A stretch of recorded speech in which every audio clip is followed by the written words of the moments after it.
दोस्तों, कैसे हैं सब आप लोग। मेरा नाम है राजू और आप देख रहे हैं सुपर 1 मिलियन। तो आज हम बात करेंगे, किसकी बात करने वाले हैं। आज हम बात करने वाले हैं मैनेजमेंट की। और मैनेजमेंट में जो मोस्ट इंपोर्टेंट क्वेश्चंस है वो सब आप लोगों के सामने लेकर आया हूँ। मेरा नाम है राजू, आप सभी को पता होगा। नाउ पहला क्वेश्चन पढ़ते हैं हम लोग मैनेजमेंट। सबसे पहले एक स्माइल दो बढ़िया से।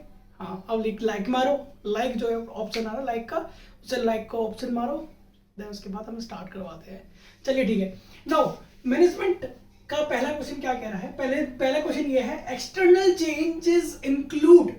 External changes include, external change, अगर कोई भी आपका मैनेजमेंट के अंदर या कंपनी के अंदर कोई भी एक्सटर्नल चेंज हो रहा है तो याद रखिएगा आपकी लोकेशन चेंज होगी। अगर आपका कोई भी एक्सटर्नल चेंज हो रहा है, एक्सटर्नल चेंज का मतलब क्या होता है, आपका जो कंपनी है वो कहीं दूसरी जगह जा रही है तो यार लोकेशन चेंज हुई कि नहीं हुई, बिल्कुल हुई। दूसरा क्वेश्चन क्या कहता है, management is a dynamic because, because है डायनामिक क्यों है। सबसे पहले डायनामिक का मतलब समझो। डायनामिक का मतलब क्या होता है, डायनामिक का मतलब होता है टाइम टू टाइम चेंज करना। तो ये management time to time change क्यों करता है, क्योंकि it is subjective that is flexible. क्या है ये, फ्लेक्सिबल है। कभी भी आप देखो मार्केट में कभी उतार चढ़ाव आते रहते हैं। उतार चढ़ाव आते हैं तो क्या होता है, आपको अपनी जो प्लानिंग होती है उसको चेंज करना पड़ता है। इसीलिए डायनेमिक होता है, टाइम टू टाइम चेंज होता रहता है। मार्केट कभी कुछ मांगती है, कभी कुछ और मांगती है, ठीक है। इसीलिए क्या हो जाएगा, dynamic because it is flexible, it is subjective that is flexible, ठीक है। Now management is art, management art है क्योंकि इसमें चाहिए होती है हमारी क्रिएटिव स्किल्स एंड टैलेंट्स। अगर स्किल्स एंड टैलेंट क्रिएटिविटी है आप लोगों के अंदर तो ये मैनेजमेंट आप अच्छे से रन कर पाओगे, अपनी कंपनी को अच्छे से रन कर पाओगे। I hope you will clear this point. Management is different from ownership. Management जो होता है वो डिफरेंट होता है ओनरशिप से, क्योंकि manager manage a business. Manager जो होता है जो बिजनेस को क्या करता है, बिजनेस को क्या करता है, मैनेज करता है, लेकिन on the behalf of owner. जो मैनेजर होता है उसके बिहाफ पर मैनेज करता है मैनेजर। मैनेजर कौन होता है, जो पूरी कंपनी को मैनेज कर रहा होता है, बेसिकली हम उसको मैनेजर बोलते हैं। सर ओनर अलग होता है, जी बिल्कुल, ओनर अलग होता है, मैनेजर अलग होता है। ओनर की तो भाई पूरा ही है, वो चाहे वो इंडिया में रहे चाहे ना रहे, ऑस्ट्रेलिया में जाकर रहे, लेकिन अगर उसने एक कंपनी सिचुएटेड कर रखी है अपनी इंडिया के अंदर, है ना, तो उसका एक मैनेजर रख देगा। देन उसके बाद कोई बात नहीं, वो अपना time to time profit and loss देखता रहेगा, मेरी कंपनी कहाँ जा रही है, कैसे जा रही है, सब मैनेजर डील करेगा, ठीक है। आई होप यहाँ तक क्लियर हो गई होगी बात। The segment of management which deals with employees is called. देखो management which deals with employee, वो मैनेजमेंट जो डील करता है एम्प्लॉय को, उसको क्या बोलते हैं, उसको बोला जाता है ह्यूमन रिसोर्स मैनेजमेंट। क्या बोला जाता है, ह्यूमन रिसोर्स मैनेजमेंट बोला जाता है। ह्यूमन रिसोर्स मैनेजमेंट की शॉर्ट फॉर्म होती है HRM। अगर HRM कहीं आए तो याद रखिएगा ह्यूमन रिसोर्स मैनेजमेंट कहलाते हैं। फाइनेंशियल मैनेजमेंट डील्स विद, देखो फाइनेंशियल मैनेजमेंट डील करती है, किस किस से डील करती है, cost control and budgetary control. क्या, देखो भैया फाइनेंस से रिलेटेड, पैसा से रिलेटेड, पैसे से रिलेटेड जो भी बात होगी इसका मतलब cost control and budgetary control, cost control and budgetary control. अगर आपसे पूछा जाएगा कि financial management deals with cost control and budgetary control, I hope ये भी क्लियर हो गया होगा। The term POSD stands for, देखो भैया POSD सी भी आता है इसमें, कंट्रोलिंग भी आता है, लेकिन कंट्रोलिंग है नहीं तो क्या इसमें सी, अगर सी आए ना, जैसे कि ये मान लो POSDC आ जाए आपके पास, तो देखिए planning, organising, staffing, directing, controlling, ठीक है, याद रखिएगा POSDC। चलिए, dash management design the organisational structure of the company. ये क्या बोल रहा है, ये देखिए organisational structure of the company कौन बनाता है, तो टॉप लेवल मैनेजमेंट क्या बनाता है, ऑर्गेनाइजेशनल कैसे रन करेगी वो सब कौन देखेगा, टॉप लेवल मैनेजमेंट वाला बंदा देखेगा, ठीक है। Now optimum use of resources, optimum use of resources का मतलब क्या होता है, ऑप्टिमम यूज ऑफ रिसोर्सेज का मतलब होता है कि कम से कम पैसा खर्च हो, अच्छी से अच्छी चीज मिले, उसको बोलते हैं optimum use of resources. Means इसका मतलब क्या होता है, रिड्यूस वेस्ट ऑफ रिसोर्सेज। जितने भी हमारे पास रिसोर्सेज है उसमें कम से कम क्या हो, वेस्टेज हो, क्या हो, कम से कम वेस्टेज हो ना।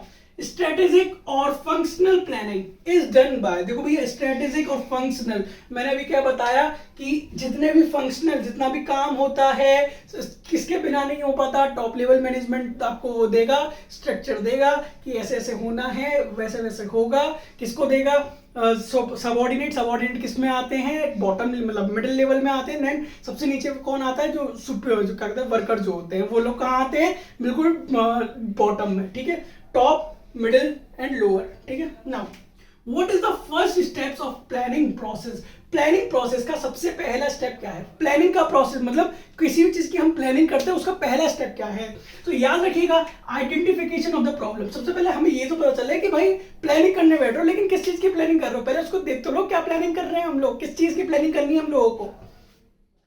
What is the last step of planning process, सबसे लास्ट प्रोसेस क्या है प्लानिंग प्रोसेस का, तो याद रखिएगा प्लान रिव्यू, है ना, जो हमने प्लान बना लिया है उसको रिव्यू करना कि हमने जो प्लान बनाया है ये बिल्कुल स्पेसिफिक है कि नहीं है, ठीक है। नाउ क्वेश्चन नंबर 13 क्या कहता है, forecasting made by experts without face to face meeting is called, ये बोल रहा है अगर फोरकास्ट का मतलब क्या होता है आने वाले समय में क्या होगा, ठीक है, क्या होगा, तो भैया इसको without face to face meeting करके एक्सपर्ट से बात कर रही हो तो उसको हमने क्या नाम दिया है, तो याद रखिएगा थैलेपी, क्या थैलेपी, TDELPHI, थैलेपी मीटिंग कही है इसको, जिसमें एक्सपर्ट बुलाए जाते हैं face to face meeting, without face to face meeting by the video call, मतलब face to face meeting without कि हम कॉल पे बात करके बता रहे हैं या फिर एक्सपर्ट से बाय द हमें पता चला है कुछ चीज, तो ऐसे करके क्या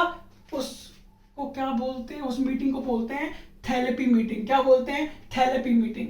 नाउ मोस्ट इंपोर्टेंट 14-15 है, ध्यान से देखिएगा, dash method of forecasting is used to forecast national income, industrial growth and population, ये बोल रहा है कि ऐसा कौन सा मेथड है वो बताओ जो फोरकास्ट मतलब आने वाले समय में हमें क्या बता दे, नेशनल इनकम बता दे, इंडस्ट्रियल ग्रोथ बता दे या पॉपुलेशन बता दे, तो ऐसे मेथड को हम बोलते हैं एक्स्ट्रापोलेशन, क्या बोलते हैं एक्स्ट्रापोलेशन, याद रखिएगा स्पेलिंग एक्स्ट्रापोलेशन। अब मैं बोलूं एक्स्ट्रापोलेशन क्या होता है कि ये वो मेथड होता है जो कि हम पता करते हैं कि नेशनल इनकम क्या होगी, पॉपुलेशन क्या होगा, हमारी ग्रोथ क्या होगी, इंडस्ट्री ग्रोथ होगी, जो मेथड है वो क्या पता करने में लगाता है, ये जो 3 चीज बताई ना मैंने कौन कौन सी, national income, industrial growth and क्या बताया मैंने पॉपुलेशन की ग्रोथ जो होती है, ये कौन बताता है, कौन सा मेथड बताता है, याद करो एक्स्ट्रापोलेशन, क्या extrapolation. Now dash method forecasting used to forecast technology changes, अब भैया ऐसा मतलब ऐसी फोरकास्टिंग ऐसा मेथड बताओ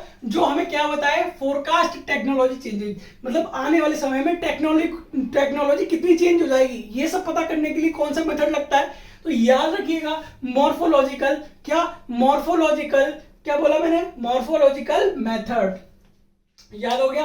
एक्स्ट्रापोलेशन किसका लिए होता है, जो हमें फोरकास्ट आने वाले समय में क्या बताए, नेशनल इनकम बताए, ग्रोथ बताए, ये सब ठीक है। और मैंने क्या बताया अभी, मॉर्फोलॉजिकल मेथड क्या होता है आप लोगों को पता है, क्या टेक्नोलॉजिकल चेंजेस, ठीक है। Now routine program and unimportant decision are called, देखो भैया रूटीन प्रोग्राम अनइम्पोर्टेंट डिसीजन को क्या बोलते हैं, टैक्टिकल डिसीजन बोलते हैं, क्या बोलते हैं टैक्टिकल डिसीजन बोलते हैं, याद कर लीजिएगा, ठीक है। Now each subordinate should have only one superior, ठीक है, अब हर एक सबऑर्डिनेट के लिए क्या है, एक सुपीरियर बैठा हुआ है, क्या बैठा हुआ सुपीरियर, तो इसको क्या बोलेंगे, इसको बोलेंगे यूनिटी ऑफ कमांड, क्या बोलेंगे यूनिटी ऑफ कमांड बोलेंगे, क्या बोलेंगे इसको यूनिटी ऑफ कमांड, याद रखिएगा। Dash is the right to direct the behaviour of other, ठीक है, अच्छे से बिहेव करना, उसको देखो अथॉरिटी अगर किसी बंदे को मिल जाएगी अथॉरिटी कि आपको ये काम करना है, आपको ये पोस्ट मिली है, आपको सीईओ वाली पोस्ट मिली है, तो वो यार बेसिकली बात है वो बिहेवियर में चेंज आ जाएगा, उसके आएगा कि नहीं आएगा, अथॉरिटी दे दो किसी को आपके बिहेवियर में क्या आ जाएगा, चेंज आ जाएगा।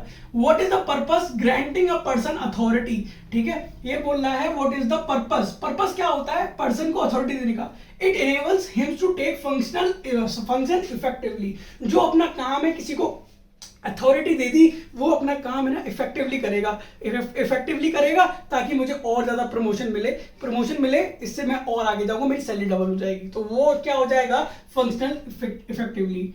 Dash flow from top to bottom, देखो अथॉरिटी जो होती है, अथॉरिटी क्या करती है, अथॉरिटी जब मिल जाती है किसी को, जैसे सीईओ बन गए भाई, सीईओ तो कहाँ आ गए, टॉप लेवल मैनेजमेंट में, तो वो किसको टॉप टू, ये कहाँ देगा, टॉप टू बॉटम, क्या देगा, top to bottom. Whereas responsibility from bottom to top, responsibility भाई मैनेजर है, ठीक है, रेस्पॉन्सिबिलिटी ऊपर से लेकर नीचे से लेकर ऊपर जाएगी। देखो भैया सामान अच्छा बनेगा तो रेस्पॉन्सिबिलिटी क्या होती है, सामान अच्छा बनेगा तो किसकी मतलब वाह वाह होगी, जो कंपनी का ओनर है जो टॉप में बैठा हुआ है, तो ये अच्छा होगा। जब रेस्पॉन्सिबिलिटी इनको दोगे तो ये ऊपर तक क्या करेगा, ये बढ़िया, ठीक है। तो आई होप आपको यहाँ तक समझ में आया होगा। अगर समझ में आया तो लाइक करना, कमेंट करना, सब्सक्राइब करना। Thank you so much for watching this video. एक स्माइल और दे दो, कमेंट कर देना अगर अच्छी लगी हो तो video, and thank you so much. मिलते हैं नेक्स्ट वीडियो के साथ।